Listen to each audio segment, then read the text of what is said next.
Aujourd'hui, je vais vous montrer comment faire le réglage de votre suspension sur votre snow.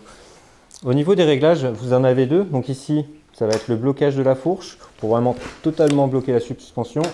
Et ici, l'ouvrir. Hop. Donc vous pouvez bloquer la suspension en général pour le transport si vous utilisez des sangles pour éviter que le vélo bouge, mais également si vous faites beaucoup de côtes, si vous attaquez une côte, c'est mieux de pouvoir le bloquer pour éviter de perdre des efforts. Donc le deuxième réglage que vous allez avoir, c'est cette modelette ici qui va se tourner dans les deux sens, donc soit à droite pour le plus, soit à gauche pour le moins. Donc le plus va rendre la fourche plus dure, donc plus résistante. La fourche en moins va être plus molle et donc va mieux absorber les chocs.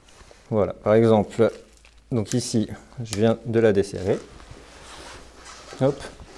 Donc la suspension va être très molle. Si vous venez la serrer, hop, clac, clac, clac, clac, clac, encore. Hop. Contrairement à ici, où elle va être vraiment très dure. Il faut vraiment accentuer la force. Donc l'avantage de pouvoir régler sa suspension, c'est non seulement de pouvoir l'adapter à son poids, mais aussi au type de terrain que vous allez fréquenter. Si vous êtes par exemple en ville, une suspension plus dure sera beaucoup mieux, alors que sur un terrain de montagne, peut-être à la plage, tout ça, c'est mieux d'avoir une suspension très souple pour pouvoir amortir vraiment tous les chocs. Et voilà, donc vous savez tout sur le réglage de votre suspension. N'hésitez pas à aller faire un tour sur notre site Vélo Bécane pour tous les accessoires et pièces détachées.